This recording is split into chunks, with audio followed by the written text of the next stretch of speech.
याचं जे मूल्यमापन आहे त्याचा त्या प्रभावाचं मूल्यमापन आपल्याला त्यातून करता आलं पाहिजे. प्रश्न सुचले तर मग त्यातून चर्चा होते आणि त्या गमतीतून पण बऱ्याचशा गोष्टी लेखन म्हणून केल्या जातात. एक अक्षर वाङ्मय नावाचं मासिक आहे, तर त्यांनी 2024चा अंगाई गीतांचा वार्षिक विशेषांक काढला आणि त्यांनी जवळजवळ 4000 वर्षांपूर्वीचा प्राचीन बॅबिलोनियन अंगाई गीतांपासून तर गोवा, गुजरात, महाराष्ट्रातल्या अनेक बोलीमध्ये येणारे अंगाई गीतं एवढे सगळे त्याच्यामध्ये घेतले. सगळे म्हणजे परदेशांमध्ये आणि भारतामध्ये असा मिळून तो संपूर्ण अंगाई गीतांवरचा भारतीय जागतिक विशेषांक त्यांनी काढला. इतकं साधं आहे की त्याच्यामध्ये खूप साधारण म्हणजे खूप मोठे मोठे अभ्यासक आहेत, तसे खूप साधारण लेखक पण जे हौशेने लिहितात, पण त्यांनी माहिती काढून ते लिहिलेलं आहे. अगदी म्हणजे त्यातलं एक उदाहरण सांगते. अहिराणी बोलीतलं येव येव गाई बाळ मन निजी जाई हाडा हाडा रे कुतरा धर बाळांना जितरा. आता आजकाल एवढं म्हटलं जातं नाही जात, पण जुन्या कोणी असतील तर त्यांच्याकडून त्या गोष्टींची माहिती नक्कीच घेता येते किंवा ही आमची संस्कृती होती. आणि खरंच एखाद्या वेळेला एखादं लहान पोर झोपत नसलं तर पटकन त्याचा वापर करता पण येतो आणि शेवटी करतोच ना काहीतरी. मग त्यापेक्षा आपल्याजवळ त्याचं संकलन राहिलं तर ते आमचं सांस्कृतिक इतिहासातले सांस्कृतिक जी बाजू आहे ती आपली भक्कम करण्याचं काम होऊ शकतं. अगदी म्यानमारमधील रोहिंग्यांची किंवा मलेशियातील अंगाई गीते डॉक्टर अरुण प्रभुणे म्हणून आहेत, त्यांनी मराठीमध्ये त्याचा अनुवाद केला आहे. आपण जर तुमच्यापैकी काही लोक वाचक म्हणजे थोडंसं अभ्यासाच्या अंगाने पण वाचन करणारे असतील तर डॉक्टर शैलजा देवगावकर आणि शंभू देवगावकरांचा या गोंडी माडिया गोंडांच्या विषयीचं काम खूप मोठं आहे. आणि सर मॅडम दोघंही आनंद निकेतन महाविद्यालय वरोरा येथे कार्यरत होते. अजूनही दोघांचं काम भरपूर मोठ्या प्रमाणामध्ये सातत्याने सुरू असतं. तर त्यामध्ये महाराष्ट्रातील आदिवासींचे साहित्य यावरचं त्यांचं खूप मोठं लेखन आहे आणि ते त्यातलं जे कलेक्शन आहे मॅडमनी केलेलं ज्यातलं जे संकलन आहे ते खूप असं सोपं आहे, पण ते आपल्याला कळत नाही कारण गोंडी भाषेतलं आहे. आणि माडिया गोंडीमध्ये असलेले प्रकार जसे ढेमसे, झुलवे, रेला नावाचं जे नृत्यगीत आहे असे खूप प्रकार त्यांनी त्याच्यामध्ये वर्णन केले आहे. अगदी कोच्चम हा प्रकार आहे. देवीला हळदी कुंकवाला नुसतं जाण्यासाठी म्हणून कोच्चम म्हटला जातो. तर त्या छोट्या छोट्या गोष्टी तर आमचे इथे एक 4th क्लास आहे, तर त्यांना जेव्हा विचारलं ते म्हणे हो हे कोच्चम वगैरे आम्हाला येतात, आम्ही हे नियमित म्हणतो. कारण त्यांच्या इथे अगदी कट्टरपणे तेवढ्या गोष्टी धार्मिकदृष्ट्या पाळल्याच जातात, तर त्याचं जतन होतंच. आणि ते मौखिक वाङ्मय आहे, त्यामुळे त्याचं वहन जे आहे खूप सहजतेने होत असतं.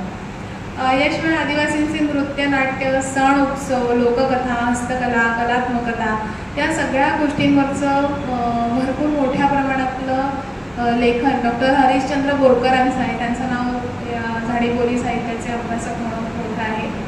पारधी समाजाच्या याच्यावर पण मौखिक वाङ्मय, त्याचे संकेत आणि बोली याची माहिती स्वतः बाबासाहेब बळे हे खूप मोठे अभ्यासक आहेत, त्यांनी दिली आहे. राचिंग ढेरेंचं नाव तर आपल्या सगळ्यांना माहिती आहे.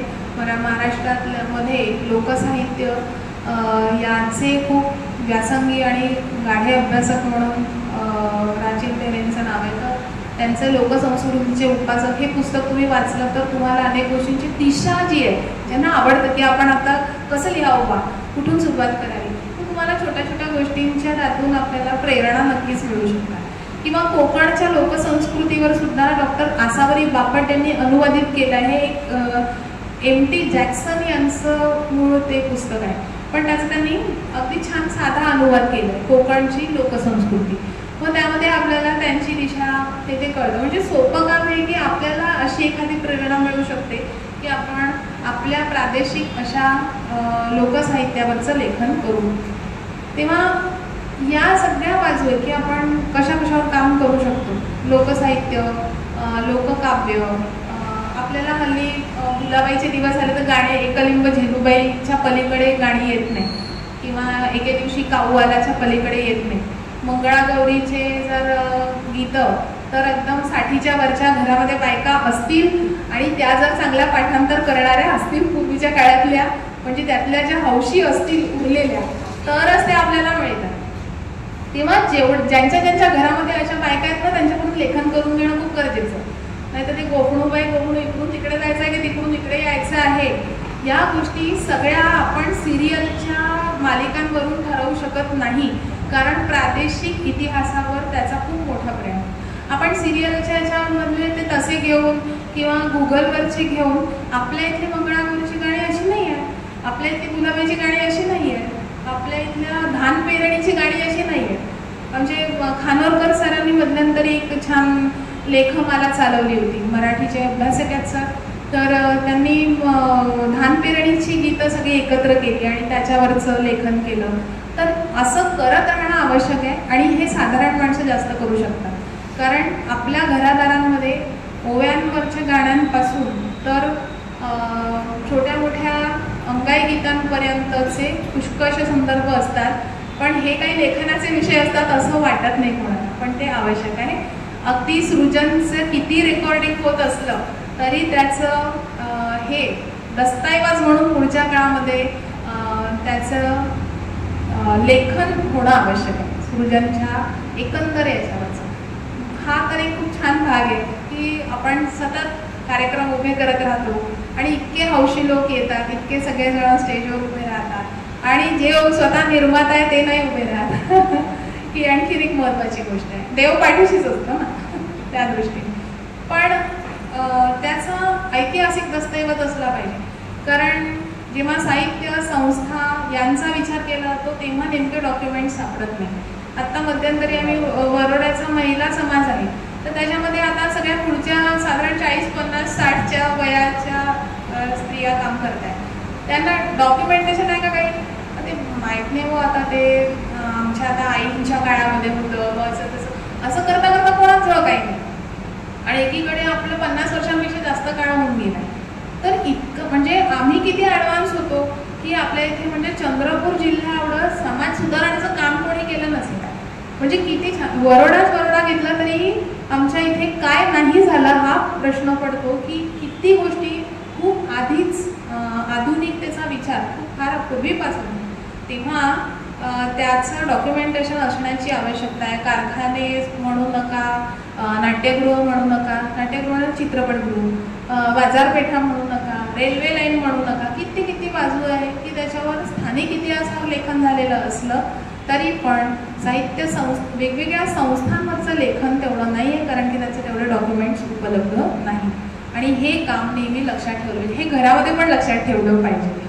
आणि आपण काय करायचं शेवटी सामान्य संवर्धक म्हणून, तर प्रत्येक गावातील साहित्यिकांचे साहित्य शोधून काढणे, त्यानंतर ते संपादित करणे, त्याचं ते संग्रही ठेवणे. एखाद दुसरं नाही आपण एकदम 100 कॉपीज काढू शकत, तर आपण कमी, आजकाल ती सोय झाली आहे की एकदम म्हणजे प्रकाशन केलं 700 कॉपी काढाव्या आणि तेवढ्या कशा विकायच्या आता पण.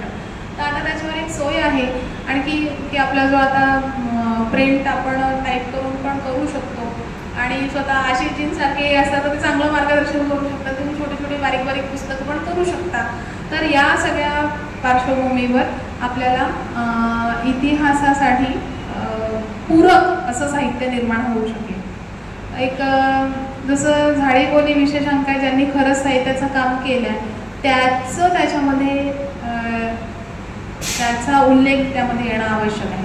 नाही तर होतं असं की फक्त आपण जेवढे एकमेकांच्या ओळखीचे आपलेच नावं घ्यायची आणि बाकीच्यांचं घ्यायचं नाही. तर ही उदात्त भावना इतिहासाचं लेखन करत असताना तटस्थ आणि उदात्त भावना असणं आवश्यक आहे की तो येऊन मिसळायचा की नाही, काही काम करायचं की नाही याच्याशी कर्तव्य नाही, पण तो लिहित होता बरं, त्याचं त्याच्यामध्ये योगदान होतं. ते तुम्हाला ते सोडता येणार नाही.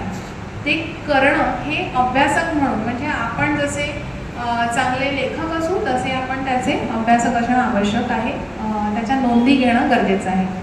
सामाजिक मंडळे, साहित्य संस्था, तसेच संघटना, मंदिरातील उपक्रम हे सगळे संस्कृतीचे वाहक असतात.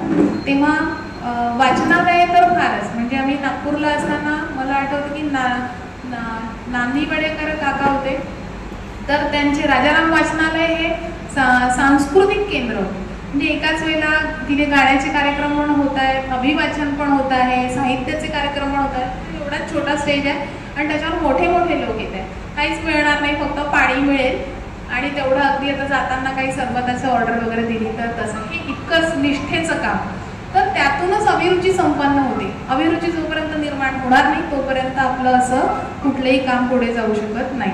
तेव्हा साहित्य संस्कृतीचे उत्तम संवर्धक म्हणून ही सामाजिक मंडळ आणि साहित्य संस्था काम करतात. मुख्य म्हणजे आपल्या इथे सगळ्यात लक्षात घेण्यासारखा विषय की इतिहासाचं भान आणि जाण कोणामध्ये असणं विशेषत्वाने आवश्यक आहे. तर आम्ही सर्वसामान्य लोक खूपदा असं होतं की कुठल्या तरी आजूबाजूच्या परिसरामध्ये एखादी जुनी मूर्ती सापडते आणि त्याच्याकडे कोणी लक्षच देत नाही किंवा चुकून लक्ष दिलं तर त्याचं भरकन म्हणजे आम्ही मागे वरोऱ्याच्या मागच्या भागामध्ये सापडलेल्या ज्या मूर्ती होत्या त्याच्यासाठी नगर परिषदेसाठी पत्रव्यवहार केला. अजूनही त्यांचं पुढे अजून एक दोन गेल्या, त्याचं काही अजून नोंद झालेली नाही. आता ही तशी तर तरुण मंडळी काम करणार पण मग त्या संस्थांकडून पण पटकन किंवा लोकसहभाग पण भरकन निर्माण झाला पाहिजे. तोपर्यंत शेंदूर मारून लोक मोकळे होतात. तर ही आपली जी आहे ही आपली हानी आहे, सांस्कृतिक हानी आहे. तेव्हा सर्वसामान्य लोकांमध्ये त्याचं भान आणि जाण असावी. ग्रामीण भागामध्ये शिक्षक, जिल्हा परिषदेचे शिक्षक ग्रामीण भागात कामं करतात तर त्यांचं बारीक छोट्या मोठ्या गोष्टींकडे लक्ष असलं पाहिजे आणि त्याच्यावर लेखन केलं पाहिजे. जिज्ञासा आपली असावी आणि विद्यार्थ्यांमध्ये पण निर्माण करावी. त्यानंतर शालेय विद्यार्थी 8वी पासून पुढचे विशेषत्वाने तर त्यांच्यामध्ये या जाणीवा जागृत करणे, त्या त्या स्थळांना भेटी देणे आणि अभिरुची संपन्न सर्व स्त्री पुरुषांनी सत्यान्वेषण, खऱ्या गोष्टींचा शोध घेऊन की असं म्हटलं पण हे खरंच बरोबर आहे किंवा नाही त्याच्यासाठी आपण क्रॉस चेकिंगमधनं वाचन केलं पाहिजे. त्याच्यावर निदान चर्चा व्हायला पाहिजे, निदान एखादा फोन जायला पाहिजे आणि या संपर्कातूनच आपला हा सगळा व्यवहार जो असतो साहित्य व्यवहार आणि अर्थातच तो पुढे इतिहासाचा खूप महत्त्वाचा भाग बनतो. काय करणं गरजेचं आहे त्यामध्ये साहित्य संस्कृतीचे वाहक आपण होऊया. भाषा साहित्य, पेहराव, प्रथा, परंपरा यांच्या महत्त्वाच्या मौलिक गोष्टी जाणकारांपर्यंत पोहोचविल्या गेल्या पाहिजे. पण काही गोष्टी आपल्याला जपाव्या पण लागतील, नाही तर आपण जपलंच नाही. म्हणजे पदराशी संबंधितच्या अनेक गोष्टींचा आपल्या पदराशी काही संबंधच येणार नाही इथपर्यंत म्हणजे आपले संबंध पेहराव्याशी तुटता कामा नाही. तर ही फार आवश्यकता आजकाल निर्माण झाली आहे की काही गोष्टी जाणीवपूर्वक पाळा. बाकी तुम्ही सगळ्या गोष्टी थोड्या बहुत प्रमाणामध्ये आधुनिक राहायला हरकत नाही. नंतर लिहिते होणे आवश्यक आहे की कुठलाही आणि सर्वसामान्य सगळ्यांनी लिहिते व्हा त्या निमित्ताने. आणि हे मी जाणीवपूर्वक म्हणते की आम्हाला दत्ताजी तन्वीरवार सर नेहमी म्हणायचे अरे नवीन पोरांनी लिहा, कारण की त्यांनी आयुष्यभर हेच काम केलं पण इतिहासासाठी नवे पोरं लिहित नाही आहेत. तर त्याच्यासाठी त्यांची आज आठवण नक्कीच मला येते. आणि शिक्षकाची भूमिका इतिहासाचे संवर्धक तयार करण्याची कोणत्याही शिक्षकाची आहे खरं तर. ठीक आहे, मी भाषेची शिक्षक आहे म्हणून मी करणार नाही असं नाही, कारण भाषा आली तर आपण त्याच्यात अनेक संदर्भ पाहिले किंवा देवळांमध्ये पण ग्रंथ वाचन होऊ शकते. हे काय आवश्यक नाही की वाचनालयालाच झालं पाहिजे. 5 बायका मिळून 5च असतात, रेग्युलर जाणाऱ्या 5च असतात कुठल्याही देवळामध्ये. तर त्याच वेळी काहीतरी जाऊन कादंबरीचं किंवा एखाद्या चांगल्या आध्यात्मिक याचं वाचन करतात तर ते सहवाचनातून त्याची अभिरुची निर्माण होते. आणि स्वतःचं व्यक्तिगत ग्रंथालय पण वाढवलं पाहिजे, त्यानिमित्ताने आदानप्रदान होतं. आणि चरित्र वाङ्मय त्यामध्ये आपल्याला खूप मोठं इतिहासाचं दस्तऐवज सापडतात आणि त्याच्यावर मग विचार करते होतो त्यावरचं लेखन वाचन नक्कीच व्हावं. या काही बाजू होत्या की मला असं वाटतं की त्याच्यावर फक्त इतिहासाच्या अंगाने स्पर्श केला जाऊ शकतो. तरी मी 10 मिनटं पुढे गेली आणि ती थोडीशी तब्बक आशिषजींच्या याच्यावर दिसली मला.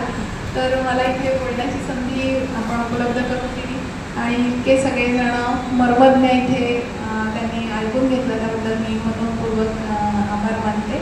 आपल्या ऋणात राहू इच्छिते. धन्यवाद.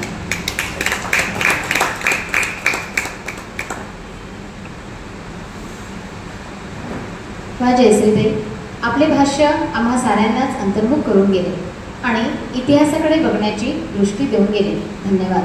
आता मी पुढील पुष्प गुंफण्यासाठी डॉक्टर पल्लवी ताजने यांना आमंत्रित करते. डॉक्टर पल्लवी ताजने.